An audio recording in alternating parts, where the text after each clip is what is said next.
Hi, let's talk Marvel Gang War, because that's all the rave in the Amazing Spider-Man comics at the moment. And you know what, reading the Spider-Man tie-in comics to the Gang War story that Marvel is actually putting out right now made me realize how irredeemable the Spider-Man comics actually are. I mean, don't get me wrong, I think these books are some of the best books that Zeb Wells has actually written for the Amazing Spider-Man. I actually think the dialogue and the story, I think it works very well with his writing style, and I think Spider-Man is better for it. However, the major issue is that they can't come back from the mistakes that they have already made, and it's a lot of them. We all know the tale of how Spider-Man comics aren't great. There are so many videos on the internet and YouTube about Wells' run and how he's butchered Spider-Man in so many different ways. Rabin's storyline, him splitting up with MJ, fridging Kamala Khan, and of course, none other than everyone's fan favorite character, Paul. We love Paul, don't we? But then when Wells actually writes stories for Spider-Man that should be Spider-Man related, like Gang War, it actually works.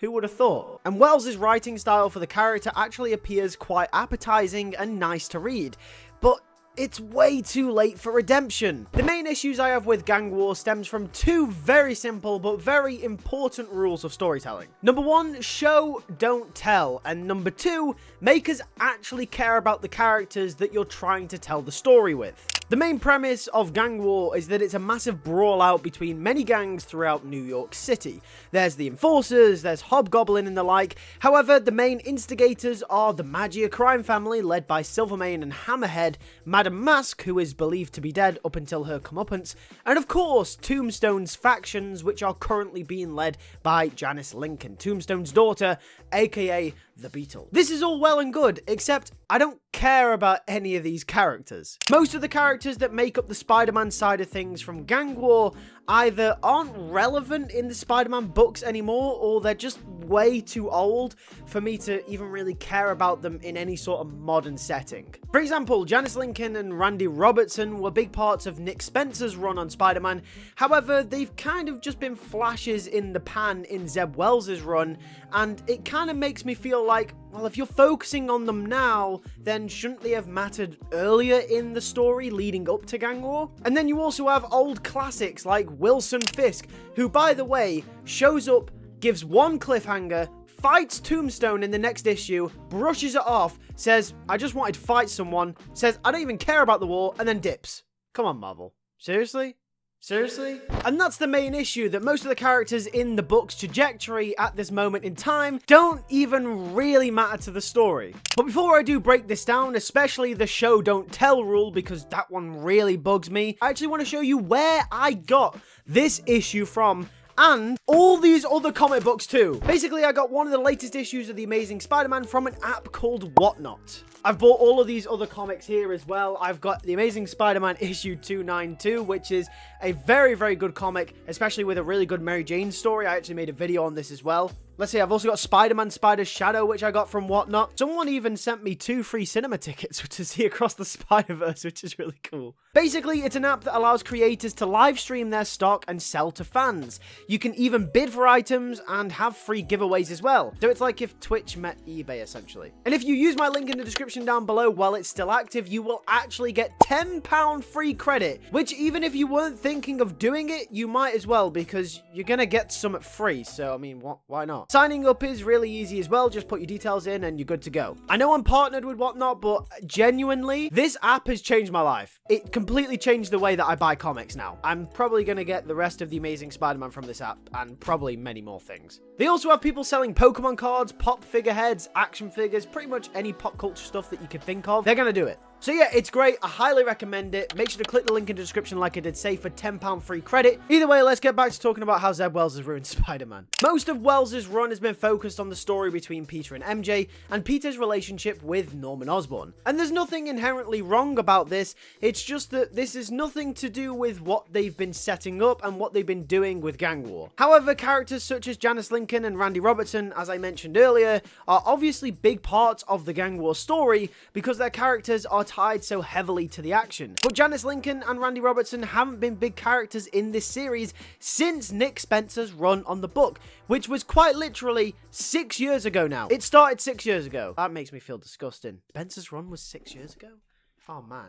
And this is the issue. Marvel hasn't spent quality time with these characters for such a long time. And when they have, it's only been sporadic. Like the wedding issue. Like there was this massive wedding issue where Randy and Janice were meant to be getting married. And every time they've shown up, it's literally just a back and forth about the wedding. Nothing else. We did actually get a scene in Gang War where Randy tries to confront Janice about what happened during their wedding day. And the conversation boils over to the fact that Janice doesn't want to talk about it. And she says that she's basically fell out of love with him. For context as to why this matters, basically the Magia crime family attacked the wedding and shot Tombstone. Tombstone was believed to be dead, but then it turns out he's not. Surprise, who would have guessed? And then that put a rift between Janice and Randy, and the rest is history. But since then, there has been no attempt to try and show us how these characters feel. There has been no attempt to add any sort of stakes to this story. What if Randy got caught up in the gang war destruction? How would that make Janice feel? You think it would be natural to have a story answer these type of questions. But no, most of these characters are written like two-dimensional centerpieces for the conflict at best. And I get this is meant to be an action miniseries. I mean, heck, it spreads over Daredevil, She-Hulk, and multiple other comics at the same time. However, come on. Please, give us something. The thing is, I don't care about any of the consequences that come out of Gang War. How do I care about who wins? That's right, I don't. Because none of the characters that I've been following for the past 40 or so issues have had barely any time to develop or grow, and the story hasn't ever been centered around them. I guess you could say this isn't Zeb Wells' fault because Gang War is a massive Marvel event, so maybe he didn't see it coming and maybe he was just trying to do his own thing with Norman Osborn and MJ and Paul or whatever. But at the same time, surely that's then got to be a communication issue at Marvel HQ. Surely they have got to tell the writers, hey, we're going to do things with these characters here, so make sure you're giving attention to them and doing stuff with them. If Wells knew that Gang War was happening, surely he would try and add some flavor to the already existing characters that are going to be present in the story. I mean, I at least hope he would have. But there is actually one saving grace to this whole thing. That's right, it's actually Tombstone. You see, Tombstone is actually a really good character, and Zeb Wells proves how good of a writer he can be when he focuses in on a certain character. Even in the first few issues of Zeb Wells' run, Tombstone was a massive threat. Throughout the series, Tombstone has evolved, seeing the cracks and flaws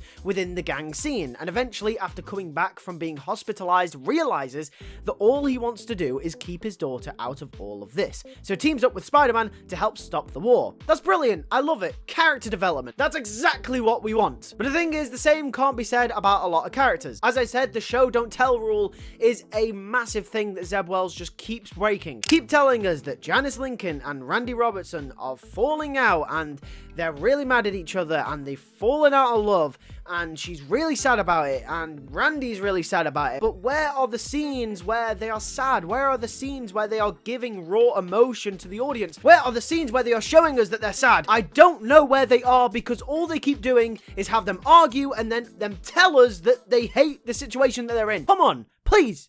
Marvel, do something! And while the action may be fun, and while the battles might be great and entertaining, and while Zeb Wells' quippy and fast-paced dialogue might be easy on the eye and sometimes a very nice read, it is already too damn late.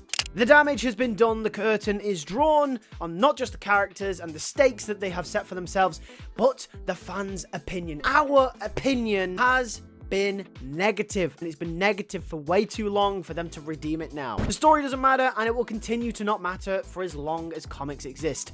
I will be optimistic though. The run possibly could be picked up somewhere and could get better. For example, I think the return of the Green Goblin could provide for a great finale between Spider-Man and Norman Osborn sometime down the line, but I have no idea when they are going to be doing that. That's the only thing I'm invested in at the moment, but with that being said, let me know what you think in the comment section down below, and I'll see you guys later. Peace.